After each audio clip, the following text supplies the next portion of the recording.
নমস্কার বন্ধুরা, আমি ব্রজ। আপনারা দেখছেন আমার চ্যানেলটি কি ব্রজ।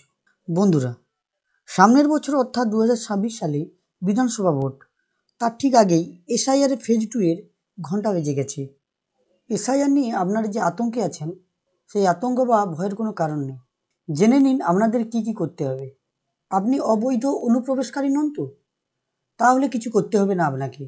আপনার বাড়িতে সরকারি আধিকারিক বা বিএলও যাবেন। আপনাকে নামমাত্র একটি বা দুটি ডকুমেন্ট শো করাতে হবে। কাদের এই নথিগুলি দেখাতে হবে না? 2002 বা 2003 সালের এসআইয়ের তালিকায় যাদের নাম রয়েছে তাদের কোনো নথি দেখাতে হবে না। 2002 সালের তালিকায় নাম না থাকলে তালিকায় তাদের বাবা মায়ের নাম দেখালেই হবে। নির্বাচন কমিশনে স্থির করে দেওয়া 11টি নথি কী কী? 1. জন্ম শংসাপত্র। 2. পাসপোর্ট। 3. মাধ্যমিক বা তার অধিক শিক্ষাগত শংসাপত্র। 4. কেন্দ্রীয় বা রাজ্য সরকারের কর্মী হিসাবে কাজ করেন বা পেনশন পান এমন পরিচয়পত্র। 5. 1987 সালের 1 জুলাইয়ের আগে ব্যাংক, পোস্ট অফিস, স্থানীয় প্রশাসন বা এলআইসির কোনো নথি। 6. রাজ্য সরকারের উপযুক্ত কর্তৃপক্ষের দেওয়া বাসস্থানের শংসাপত্র। 7. Forest right certificate. 8. জাতিগত শংসাপত্র। 9. নাগরিকের ন্যাশনাল রেজিস্টার। 10. স্থানীয় প্রশাসনের দেওয়া পারিবারিক রেজিস্টার। 11. জমি বা বাড়ির দলিল। এবার আসছে আবেদন প্রক্রিয়া বা ফর্ম ফিল আপ প্রক্রিয়া। বন্ধুরা, যারা বুথ লেভেল অফিসাররা আছেন তারা তো বাড়ি বাড়ি গিয়ে ফর্ম দেবেন এই অফলাইনে ফর্ম ফিল আপ করার জন্য, কিন্তু যারা বাড়িতে নেই, কর্মসূত্রে বাইরে আছেন, তারা কি করবেন? না বন্ধুরা, চিন্তার কোনো কারণ নেই।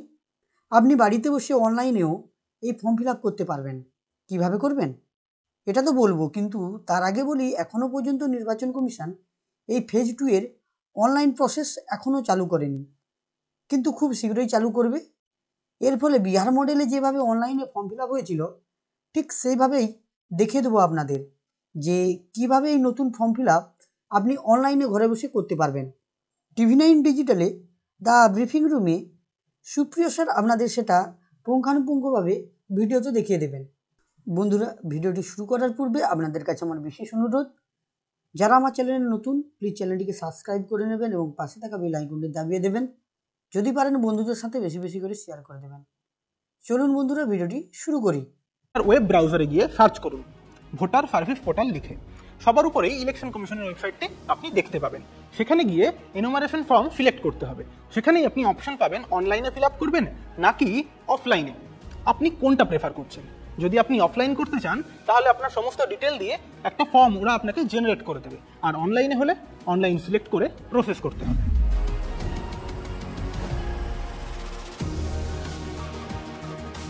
এরপর নিজের ফোন নাম্বার দিয়ে আপনাকে লগ ইন করতে হবে।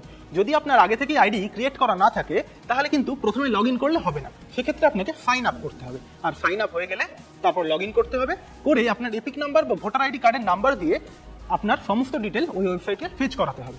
এরপর আপনাকে নিজের ছবি আপলোড করতে হবে। তাহলে এই ফর্ম ফিল আপ করতে বসার আগে আপনার নিজের একটা পাসপোর্ট সাইজের ছবির স্ক্যান্ড কপি আপনাকে নিয়ে বসতে হবে। তারপর নিজের জন্ম তারিখ, আধার নাম্বার, আপনার নিজের বাবার নাম, বাবার ভোটার কার্ডের নাম্বার, মায়ের নাম, মায়ের ভোটার কার্ডের নাম্বার, এগুলো আপডেট করতে হবে। এর মধ্যে আপনার আধার নাম্বার, বাবা মায়ের ভোটার কার্ডের নাম্বার আপডেট করাটা কিন্তু সম্পূর্ণ ঐচ্ছিক বিষয়।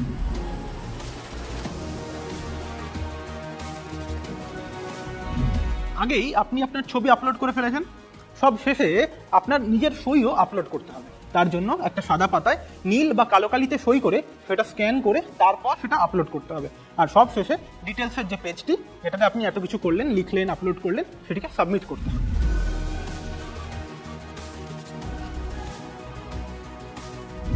এর পরবর্তী পেজ অর্থাৎ ডিক্লারেশন পেজ, সেটা সবচেয়ে গুরুত্বপূর্ণ। এখানে গেলে আপনি পাবেন একাধিক অপশন। এর মধ্যে থেকে যেটা আপনার জন্য অ্যাপ্রোপ্রিয়েট সেটা আপনাকে সিলেক্ট করতে হবে। ধরুন আপনি 2002 সালের আগে ভোটাধিকার পেয়ে গিয়েছেন, তাহলে সেটাই সিলেক্ট করতে হবে। আর 2002 এর আগে আপনি যদি ভোটাধিকার পেয়ে থাকেন তাহলে 2002 এর যে ভোটার লিস্ট সেখানে তো আপনার নাম ছিল নিঃসন্দেহে, ফলে অপশনে সেটাই সিলেক্ট করুন। আর 2002 সালের পর পুনর্বিন্যাসের কারণে আপনি যদি বিধানসভা বদলে গিয়ে থাকে, সেই ক্ষেত্রে 2002 সালে আপনার কি বিধানসভা ছিল সেটাও সিলেক্ট করতে হবে। অনেকের আবার 2002 আর বর্তমানের এপিক নম্বরও বদলে গিয়েছে, ফলে সেখানে পুরনো এপিক নাম্বার লেখারও জায়গা রয়েছে। আর সমস্ত ডিটেলস দেওয়ার পর আপনাকে সাবমিট করতে হবে। এছাড়া ওই যে 2002 এর ভোটার তালিকা, যেটা আপনি ইলেকশন কমিশনের ওয়েবসাইটেই পেয়ে যাবেন, সেটার একটা প্রিন্ট করে নিজের নামটা মার্ক করে তার একটা স্ক্যান্ড কপিও আপলোড করতে হবে। এটাই হচ্ছে ডকুমেন্ট, এই আপলোড করলেই হয়ে যাবে। আর যাদের নাম 2002 সালের এই ভোটার লিস্টে ছিল না, তাদের জন্য প্রসেসটা একটু দীর্ঘ। তাদের মধ্যে যাদের জন্ম 1987 সালের আগে, তাদের যে কোনো সরকারি পরিচয়পত্র দিতে হবে, বা জন্ম শংসাপত্র, পাসপোর্ট, মাধ্যমিকের সার্টিফিকেট, কাস্ট সার্টিফিকেট সহ একাধিক ডকুমেন্ট রয়েছে, যার মধ্যে একটি ডকুমেন্ট দিলেই হয়ে যাবে। অর্থাৎ আপনার বার্থ সার্টিফিকেট, যাদের 2002 এর তালিকায় নাম নেই তাদের কাছে কিন্তু বার্থ সার্টিফিকেট একটি গুরুত্বপূর্ণ ডকুমেন্ট।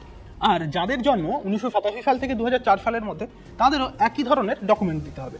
সঙ্গে লাগবে বাবা বা মা, যে কোনো একজনের কোনো একটা ডকুমেন্ট, বা বাবা বা মায়ের সেই যে ভোটার লিস্ট ছিল, যেটা 2002 সালের ভোটার লিস্ট, সেই ভোটার লিস্টে তাদের নামের একটা ছবি ডকুমেন্ট হিসাবে দিতে হবে, তাহলেই হয়ে যাবে।